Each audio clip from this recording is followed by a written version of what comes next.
नमस्ते दोस्तों, ये वीडियो में हम लोग सीखेंगे कि 2008 में जो क्रैश आया था उसके बाद क्या हुआ, 2000 में जो क्रैश आया था उसके बाद क्या हुआ और अभी 2020 में जो क्रैश आया था उसके बाद का जो मोमेंटम अभी दिखाई दे रहा है, ये जो कंटिन्यूअस अपसाइड का रैली हम लोगों को जो दिखाई दे रहा है वो उसमें कब ब्रेक लग सकता है और हमें कौन से सिनेरियो के लिए तैयार रहना है।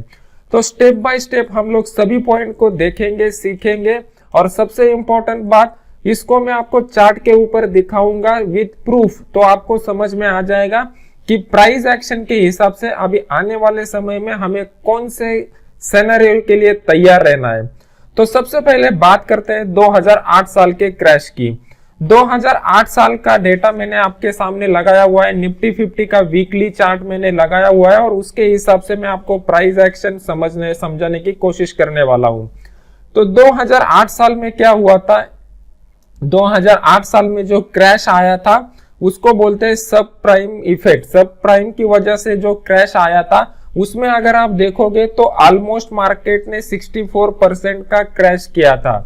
तो मार्केट जो था वो अपने टॉप से लेके बॉटम तक जो नीचे आया था उसके बाद क्या हो गया, इसको आपको समझना पड़ेगा और फिर उसी सिनेरियो को अभी के सिनेरियो के साथ कंपेयर करना पड़ेगा। जब मार्केट 64% क्रैश हुआ था तो मार्केट धीरे धीरे ऊपर बढ़ रहा था और धीरे धीरे ऊपर बढ़ने के बाद जब दोबारा उसी लेवल पर आ गया था तो दोबारा उसी लेवल पर आने के बाद दोबारा मार्केट ने डाउनफॉल आ गया और वो डाउनफॉल ऑलमोस्ट कितने परसेंट का था, 28% का डाउनफॉल आया था। मतलब जब भी हिस्टोरिकली बड़ा क्रैश आया है, ये फर्स्ट एग्जांपल मैं आपको बता रहा हूं, 2008 के हिस्टोरिकल क्रैश के बाद जब उस टाइम का जो टॉप था वो टॉप को जब मार्केट ने टच किया फिर उसके बाद 28% का फॉल आ गया। फिर अभी उसके बाद समझ लेते हैं कि 2000 में किस तरीके का सिनेरियो बना हुआ था। तो अभी आपके सामने मैंने 2000 का चार्ट लगाया हुआ है। यहाँ पे 2000 में अगर आप देखोगे तो 2000 में जो टॉप लगाया था उसके बाद जो क्रैश आया वो क्रैश के बाद मार्केट में ऑलमोस्ट 53% का डाउनफॉल आ गया था। मतलब टॉप से लेके बॉटम तक 53% मार्केट नीचे आ चुका था। फिर बॉटम लगाने के बाद क्या हो गया, बॉटम बनने के बाद मार्केट कुछ टाइम के लिए वहां पे कंसोलिडेट हो गया और उसके बाद एक शार्प रैली मार्केट में आ गया। देखो दोस्तों, ये बहुत इंपॉर्टेंट बात मैं अभी आपको बताने जा रहा हूं। इसी तरीके का शार्प रैली अभी 2020 में दिख रहा है, तो इसको आप समझ लीजिए। जब इस प्राइस एक्शन को आप समझोगे तभी जाके अभी नाउ मूवमेंट में आप उसको कंपेयर कर पाओगे और प्रिडिक्शन कर पाओगे। तो 2000 के टाइम पे ये जो .com बबल बस्ट उसको बोलते हैं, 2000 का जो क्रैश है उसको .com बबल बस्ट क्रैश बोलते हैं। तो इसमें 53% मार्केट नीचे आया था अपने टॉप से और दोबारा जब उस टॉप को ब्रेक किया तो दोबारा उस टॉप को ब्रेक करने के बाद मार्केट में जो फॉल आया था वो फॉल कितना था, 35% का फॉल था। 2008 में हम लोगों ने देखा तो 2008 में ऑलमोस्ट 28% के करीब का फॉल आया था टॉप को ब्रेक करने के बाद, और 2000 में अगर हम लोग देखेंगे तो टॉप को ब्रेक करने के बाद 35% का क्रैश आया था। तो इसको अभी आपको समझना है कि करंट सिनेरियो में हम लोगों को किस तरीके से इस सिनेरियो को यूटिलाइज करना है। अभी हम लोग चलते हैं 2020 के चार्ट के ऊपर। अभी आपके सामने मैंने 2020 का चार्ट लगाया हुआ है। तो ये 2020 के चार्ट में अगर आप देखोगे तो आपको पहले कैलकुलेट करना पड़ेगा कि फॉल कितने परसेंट का आया था। तो फॉल को जब हम लोग कैलकुलेट करेंगे तभी जाके हम लोग आगे का डिस्कशन कर पाएंगे कि आगे हमें कौन से सिनेरियो के लिए तैयार रहना है। तो यहाँ पे मैं अभी आपके सामने जो डेटा दिखाई दे रहा हूँ वो डेटा है निफ्टी के वीकली चार्ट का डेटा। तो यहाँ पे अगर आप देखोगे तो 2020 में जो क्रैश आया था वो ऑलमोस्ट 39% का क्रैश था। ये 39% के क्रैश के बाद अभी मार्केट ने उस हिस्टोरिक हाई को दोबारा ब्रेक करके ऑलरेडी मार्केट बहुत ऊपर जा चुका है। तो पिछले दो सिनेरियो में, 2000 के सिनेरियो में और 2008 के सिनेरियो में हम लोगों ने देखा हुआ है कि जब भी मार्केट एक हिस्टोरिक क्रैश के बाद उस हाई को टच करता है या उसके ऊपर जाता है तो दोबारा मार्केट में एक करेक्शन आता है। तो ये करेक्शन के लिए हमें तैयार रहना है। अभी प्राइस एक्शन के हिसाब से एक इंपॉर्टेंट बात आपको समझनी पड़ेगी कि मार्केट कभी भी वन साइडेड मोमेंटम नहीं दिखाता। जब भी मार्केट क्रैश होता है, बहुत जोर से क्रैश होता है, लेकिन जब भी मार्केट को ऊपर जाना रहता है एकदम हेल्दी मोमेंटम आप देखोगे तो इस तरीके का हेल्दी मोमेंटम रहता है। मतलब मार्केट एक ट्रेंडी फेज दिखाता है, उसके बाद थोड़ा रिट्रेस होता है, फिर ट्रेंडी फेज दिखाता है, फिर रिट्रेस होता है, फिर ट्रेंडी फेज दिखाता है, फिर रिट्रेस होता है। तो ये एक हेल्दी ट्रेंड रहता है मार्केट का। इसमें हेल्दी ट्रेंड में सबसे ज्यादा पैसा आपका बन सकता है। तो यहाँ पे जिस तरीके से मार्केट ऊपर जा रहा है, ये ऊपर जाने के पीछे का आपको रीजन समझना पड़ेगा और फिर उस हिसाब से हम लोग कैलकुलेट कर सकते हैं कि दोबारा मार्केट में करेक्शन कब आ सकता है।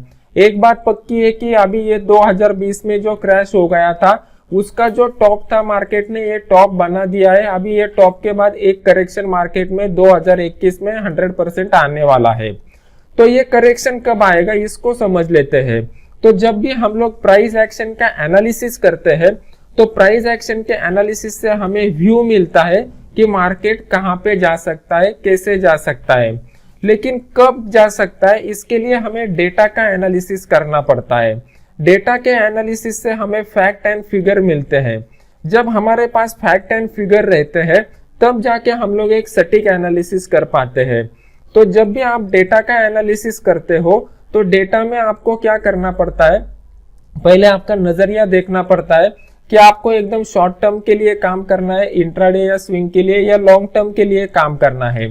तो शॉर्ट टर्म में अगर आपको काम करना है तो आपको ऑप्शन चेन का एनालिसिस करना पड़ेगा और लॉन्ग टर्म के हिसाब से अगर आपको काम करना है तो एफआईआई का डेटा आपको देखना पड़ेगा।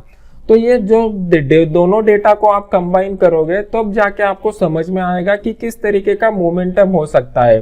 तो यहाँ पे अगर आप देखोगे तो मैंने जो आपके सामने प्राइस एक्शन के बारे में बताया हुआ था, चलो मान लो एग्जांपल लेते हैं 2000 में जो क्रैश हुआ था उसका एग्जांपल लेते हैं। यहाँ पे कंप्लीटली वन साइडेड मोमेंटम दिखाई दिया था।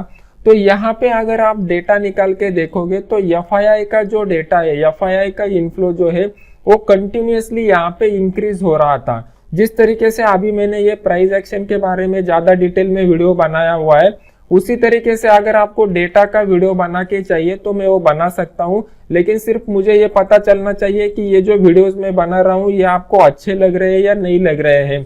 तो मुझे कैसे पता चलेगा, तो ये वीडियो को ज्यादा से ज्यादा लाइक आएंगे तो मुझे पता चलेगा कि आपको ये एजुकेशनल सीरीज अच्छा लग रहा है और मैं आने वाले इस डेटा के बारे में भी वीडियो बना दूंगा। तो आज के वीडियो का टारगेट रहेगा हमारा 7000 लाइक का। अगर ये वीकेंड के दौरान उतने लाइक आ जाते हैं तो इमीडिएट में डेटा का, एफआईआई के डेटा का भी वीडियो बना के आपको दे दूंगा। तो यहाँ पे क्या हो रहा था, एफआईआई का जो डेटा है वो एफआईआई का इनफ्लो बहुत ही स्ट्रांगली यहाँ पे मार्केट में आ रहा था। तो ये रैली तब तक कंटिन्यू था। जब एफआईआई का इनफ्लो आना कम हो गया और ऑप्शन डेटा में पर्टिकुलरली जब हम लोग मंथली, वो टाइम पे मंथली सीरीज के डेटा का अगर आप देख लेते तो यहाँ पे जो पीसीआर था वो पीसीआर जब हमें ओवर बॉट का सिचुएशन बता रहा था तो रिवर्सल का पहला साइन हमें मिल चुका था। और डेटा में अगर आप निफ्टी का पी देखोगे तो निफ्टी का पी बहुत हाई हो जाता है, तो वहां पे एक इंडिकेशन मिल जाता है कि यहाँ से मार्केट को रिवर्सल होने की पॉसिबिलिटी है। तो ये सब डेटा के एनालिसिस के बारे में मैं आपको एक दोबारा वीडियो बना के दूंगा अगर इसको ये टारगेट अपना कंप्लीट हो जाता है। तो अगर ऑप्शन चेन में आपको एकदम शॉर्ट टर्म में काम करना है तो आप ऑप्शन चेन का एनालिसिस कर सकते हो। ऑप्शन चेन में आपको शॉर्ट टर्म में मतलब इंट्राडे और स्विंग के लिए बहुत ही बढ़िया सिग्नल यहाँ पे मिल जाते हैं, आपका एक्यूरेसी बढ़ जाता है। और यहाँ पे मेरा जो 4 कंपार्टमेंट वाला थ्योरी है वो मेरे फ्री वाले कोर्स में सिखाता हूँ। आपको अगर फ्री वाला कोर्स ज्वाइन करना है तो फ्री वाले कोर्स का डिटेल मैंने मेरे टेलीग्राम चैनल में दिया हुआ है और टेलीग्राम चैनल का लिंक वीडियो के नीचे डिस्क्रिप्शन बॉक्स में दिया हुआ है। ये टेलीग्राम चैनल में मैं पूरा का पूरा ऑप्शन चेन का एनालिसिस करके देता हूं और इसका लिंक यहाँ पे वीडियो के नीचे डिस्क्रिप्शन बॉक्स में दिया हुआ है। यही अपना ऑफिशियल चैनल है, बाकी सब फेक चैनल है। इसी लिंक के ऊपर क्लिक करके आप उसको ज्वाइन कीजिए। अभी देख लेते हैं कि करंट सिनेरियो में किस तरीके का स्ट्रक्चर यहाँ पे बना हुआ है। तो अगर आप प्राइस एक्शन को फॉलो करते हो तो प्राइस एक्शन में one of the important factor रहता है शॉर्ट टर्म के लिए कि कैंडल का स्ट्रक्चर कैसे बना हुआ है। अगर आप कैंडल के स्ट्रक्चर को समझ लेते हैं तो आपको आने वाले समय में होने वाले फॉल के बारे में या राइज के बारे में पता चल सकता है। यहाँ पे अगर आप देखोगे तो यहाँ पे candle completely series of higher closing बताते जा रहा था। तो इसका मतलब मोमेंटम जो था वो मोमेंटम स्ट्रॉन्ग साइड की तरफ था। तो इसको आपको समझना पड़ेगा। सिंपल बातें हैं, बेसिक है, फंडामेंटल है, लेकिन आप जब उसको फॉलो करोगे तब आपका अंडरस्टैंडिंग ज्यादा क्लियर हो जाएगा। फिर उसके बाद ये जो कैंडल यहाँ पे बना हुआ है, ये इनडिसिजिव कैंडल स्ट्रक्चर इसको बोलते हैं। तो ये इनडिसिजिव कैंडल स्ट्रक्चर जब भी हिस्टोरिक हाई के करीब आता है तब हमें थोड़ा कॉशियस रहना पड़ता है, क्योंकि यहाँ पे एक इवेंट का ट्रिगर भी हम लोगों को मिल गया तो यहाँ से भी प्रॉफिट बुकिंग स्टार्ट हो सकती है। अभी 2021 की अगर हम लोग बात करेंगे तो 2021 में फर्स्ट सेशन में जो बड़े इवेंट आने वाले हैं वो सबसे बड़ा इवेंट अपने इंडियन मार्केट के हिसाब से बजट का आएगा, और उससे पहले यूएस से एक इवेंट होने वाला है, उसका भी इम्पैक्ट हो सकता है। देखो यूएस एक मदर मार्केट है, यूएस मार्केट में अगर फॉल या राइज होता है तो उसका रिपल इफेक्ट दुनिया के सभी मार्केट में आ जाता है, तो उसके लिए आपको तैयार रहना पड़ेगा। अभी इमीडिएटली आपको कैसे कैलकुलेट करना है कि रिट्रेसमेंट चालू हो गया है या करेक्शन चालू हो गया है। तो यहाँ पे जो ये मार्केट ने लो बनाया हुआ है 13,200 के करीब का, जब तक मार्केट डेली कैंडल में क्लोजिंग बेसिस के ऊपर उसके ऊपर बना रहता है तब तक अप साइड का मोमेंटम या रेंज बाउंड का मोमेंटम बना रहेगा। जैसे ये 13,200 के लेवल को मार्केट डाउन साइड की तरफ डेली क्लोजिंग बेसिस के ऊपर ब्रेक कर देगा with the increase in volume, तो उसके बाद एक करेक्शन का फेज मार्केट में चालू हो सकता है। तो ये बातों को आपको ध्यान में रखना पड़ेगा, समझना पड़ेगा, सीखना पड़ेगा और इम्प्लीमेंट करना पड़ेगा। देखो अगर आपको स्टॉक मार्केट में, ट्रेडिंग में या इन्वेस्टिंग में पैसा कमाना है तो आप आर्टिफिशियल इंटेलिजेंस से पैसा नहीं बना सकते। आपको खुद को ही इंटेलिजेंस डेवलप करना पड़ेगा, आपको खुद को ही सीखना पड़ेगा, समझना पड़ेगा और फिर इंप्लीमेंट करना पड़ेगा। तो सब सीखने के लिए सबसे बेसिक बात क्या है, जो फंडामेंटल कंसेप्ट है वो फंडामेंटल कंसेप्ट को आप समझ लीजिए कि मार्केट में अप एंड डाउन कैसे आते हैं। तो फंडामेंटल कंसेप्ट में जनरली मैं प्राइस एक्शन और डेटा को कंबाइन करता हूं, और दोनों जगह पे जब मुझे कंफर्मेशन मिल जाता है तभी मैं ट्रेडिंग का एक्टिविटी करता हूं या इन्वेस्टमेंट का एक्टिविटी करता हूं। मोस्ट ऑफ द टाइम मेरा जो आउट ऑफ द मार्केट रहने का सिनेरियो रहता है वो कब रहता है, जब प्राइस एक्शन मुझे बोल रहा है कि अप साइड का मोमेंटम है और डेटा मुझे बोल रहा है कि डाउन साइड का मोमेंटम है, तो मैं स्टे अवे रहना पसंद करता हूं। लेकिन जब मुझे प्राइस एक्शन बताएगा अप साइड का मोमेंटम है और डेटा भी बताएगा अप साइड का मोमेंटम है, तभी जाके मैं बाय का ट्रेड इनिशिएट करूंगा और वाइस वर्सा सेल के लिए। तो इन बातों को समझने की कोशिश कीजिए, क्योंकि ट्रेडिंग में अगर आप सक्सेस के कंट्रीब्यूटिंग फैक्टर मुझे पूछोगे तो 1% सक्सेस जो रहता है वो अपने ट्रेडिंग स्ट्रेटजी के ऊपर डिपेंड रहता है, वो आपका कौन सा भी ट्रेडिंग स्ट्रेटजी रहने दो। 2% सक्सेस जो है वो आपके मनी मैनेजमेंट के ऊपर डिपेंड रहता है, और 97% सक्सेस जो है वो आपके साइकोलॉजी के ऊपर डिपेंड रहता है। तो आप जितना ज्यादा सटीक एनालिसिस कर पाओगे उससे ज्यादा इंपॉर्टेंट होता है कि वो एनालिसिस करने के बाद आप प्रॉपरली ट्रेड को एग्जीक्यूट करो और ट्रेड में बने रहो। जनरली लोग क्या करते हैं, प्रॉफिट के ट्रेड में जल्दी निकल जाते हैं और लॉस के ट्रेड में होल्ड करते हैं। तो इस आदत को आपको छोड़ना पड़ेगा, तभी जाके आप एक प्रोफेशनल ट्रेडर बन पाओगे। इन सभी चीजों को कैसे इम्प्लीमेंट करना है इसके ऑलरेडी बहुत सारे एजुकेशनल वीडियोस मैंने बना के रखे हुए हैं। तो मेरी आपसे रिक्वेस्ट रहेगी कि ये जो अपना यूट्यूब का चैनल है नयन पोखरकर, उस चैनल को सब्सक्राइब कीजिए और सब्सक्राइब करने के बाद बेल आइकॉन का बटन दबा दीजिए। तो जैसे आप बेल आइकॉन का बटन दबाओगे मेरे सभी वीडियो का नोटिफिकेशन इमीडिएटली आपको पहुंच जाएगा।